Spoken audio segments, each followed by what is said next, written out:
chapter 8 of English Reader 8th class, The Wizard of Menlo Park. So let's start.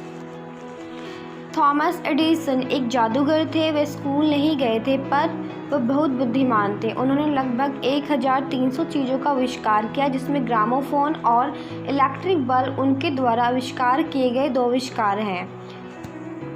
Edison का जन्म 11 फरवरी 1847 को America के मिलन, Ohio में हुआ था। बाद में एडिसन पोर्ट हिरोन, मिशिगन में चले गए। वहाँ थॉमस अपने पहले और 1 मास स्कूल गए, वह भी केवल 6 महीने की अवधि के लिए। उनके शिक्षक ने उनके बारे में ज़्यादा नहीं सोचा और कहा कि वह कक्षा में कमज़ोर है, लेकिन उनकी माँ जानती थी कि वह बहुत बुद्धिमान है और हमेशा प्रयोग करने के लिए तैयार रहता है। 8 साल की उम्र में उन्होंने अपनी पहली प्रयोगशाला स्थापित की और प्रयोग करना शुरू कर दिया। और वह पढ़ने के शौकीन थे और वह उन सभी पुस्तकों को पढ़ के अपने आप को बहुत कुछ सिखाते थे जिन्हें वह खरीद सकते थे। वह अपनी माँ से भी बहुत कुछ सीखते थे। 12 वर्ष की छोटी उम्र में वे पैसे कमाने लगे थे। उन्होंने अपने बगीचे में फल और सब्जियां उगाना शुरू कर दिया था। वे खुद उन्हें बेचने के लिए बाज़ार ले जाते और वहां जाके उन्हें सब्जियों को बेचते। वे अपने परिवार के लिए एक मददगार इंसान बन चुके थे।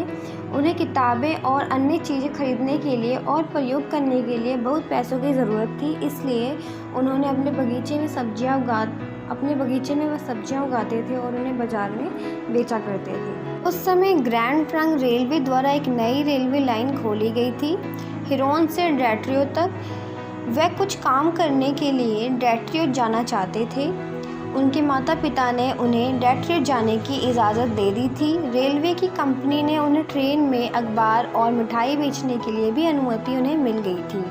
उन्हें एक सामान्य वैन का उपयोग करने की भी उनको परमिशन मिल गई थी और इसमें उन्होंने अपनी दूसरी प्रयोगशाला स्थापित की। जब भी उन्हें समय मिलता वह डेट्रियो फ्री लाइब्रेरी में जाते और भौतिक और रसायन विज्ञान की किताबें पढ़ते थे। लगेज वैन में उन्होंने स्वयं का अखबार शुरू किया। उन्होंने second hand printing press machine खरीदी। उन्होंने इसे संचालित करना सीखा और अपने अखबार को छापना शुरू किया।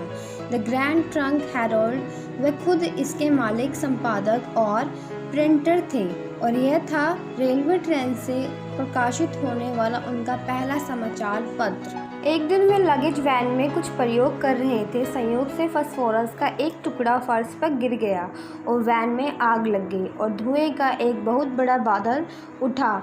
धुएं का बादल देखकर वहां का गार्ड लगेज वैन में गया। जल्द ही आग ने बाहर भी पकड़ बना ली। आग देखकर गार्ड ने गुस्से में आकर थॉमस के कानों पर ज़ोर ज़ोर से मारा और उसका नतीजा यह हुआ कि वह बहरा हो गया और जीवन भर ऐसा ही रहा।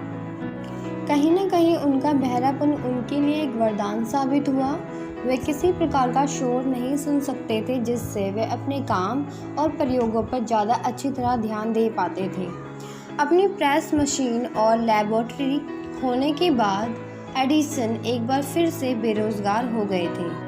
एक दिन 1862 में जब वह रेलवे स्टेशन पर खड़े थे, उन्होंने देखा कि एक छोटा लड़का रेलवे लाइनों के बीच खड़ा है।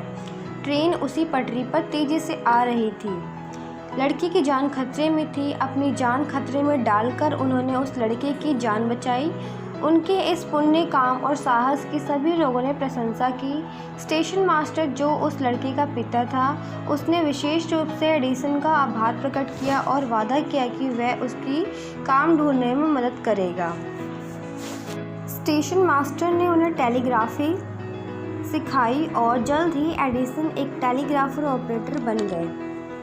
हर घंटे उन्हें यह साबित करने के लिए टेलीग्राफ द्वारा ए लेटर सेंड करना पड़ता था कि वह जाग रहे हैं। फिर उन्होंने एक उपकरण बनाया, उसे घड़ी से जोड़ा और टेलीग्राफ किया और हर घंटे ए लेटर भेजा। एक दिन वह रात में सो गए।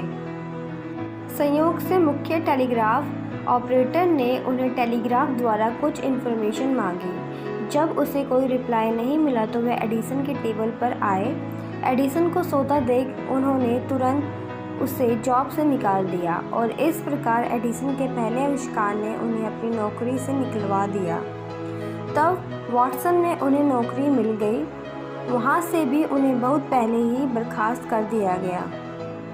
उन्होंने कई नौकरियां खो दी, इसलिए नहीं कि वे आलसी थे, बल्कि इसलिए क्योंकि वे बहुत कड़ी मेहनत करते थे। नई चीज़ों को बनाने के लिए वे लंबे लंबे समय तक प्रयोग करते थे। उनके एम्प्लॉयर्स को लगता था कि वे अपना समय बर्बाद कर रहे हैं और वे उन्हें जॉब से निकाल देते थे। केवल उनके एक एम्प्लॉयर को उन पर विश्वास था, जिनका नाम मिस्टर मिलिकन था, कि वास्तव में एडिसन के पास नए आइडियाज़ हैं। उन्होंने उसकी हर मदद की और जल्द ही एडिसन ने कुछ बहुत उपयोगी आविष्कार किया। संदेश भेजने का एक तरीका यह है उन्हें वायर द्वारा भेजा जाए। यह एक कॉल है। उन दिनों एडिसन ने कड़ी मेहनत की ताकि यह संभव हो सके कि एक से अधिक संदेश भेजे जा सके उसी समय, और उन्हें 1868 में सफलता मिली। अगले वर्ष एडिसन के काम की तलाश में न्यूयॉर्क गए। कुछ समय बाद उन्हें एक अच्छी कंपनी में काम मिला। वहाँ काम करते हुए उन्होंने संदेश भेजने के लिए एक मशीन में सुधार किया। उन्होंने जनरल लेफर्ट्स को अपना नया डिवाइस दिखाया, जो कंपनी के अध्यक्ष थे। उन्हें उम्मीद थी कि वह इसे लगभग $40 में बेच पाएंगे। जनरल लेफर्ट्स जो सुनिश्चित थे कि नई मशीन उनके बहुत उपयोगी होगी, और उन्होंने इसके लिए $40,000 की पेशकश की। यह एडिसन के लिए एक नया और भाग्यशाली शुरुआत थी। 1776 में उन्होंने मेनलो पार्क, न्यू जर्सी गांव में ज़मीन का एक टुकड़ा खरीदा और एक बड़ी प्रयोगशाला स्थापित की, जिसमें उन्होंने 1878 में ग्रामोफोनों और 1879 में बिजली का बल्ब का आविष्कार किया। इसके अलावा उन्होंने कई बहुत उपयोगी और दिलचस्प आविष्कार किए। यही कारण था उन्हें मेनलो पार्क का जादूगर कहा जाता था। 1887 में वे वेस्ट ऑरेंज, न्यू जर्सी में एक बड़ी प्रयोगशाला में चले गए। उन्होंने अपने जीवन के बहुत अंत तक कड़ी मेहनत की।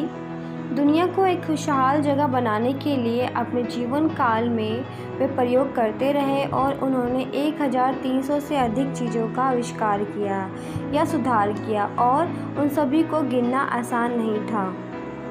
18 अक्टूबर 1931 को 80 की उम्र में उनकी मृत्यु हो गई। जब उनकी मृत्यु हो गई तो कई अमेरिकी घरों में बिजली की रोशनी थोड़ी देर के लिए बंद कर दी गई। उस आदमी के सम्मान के लिए जिसने इस जग को रोशन किया है, थॉमस एल्वा एडिसन।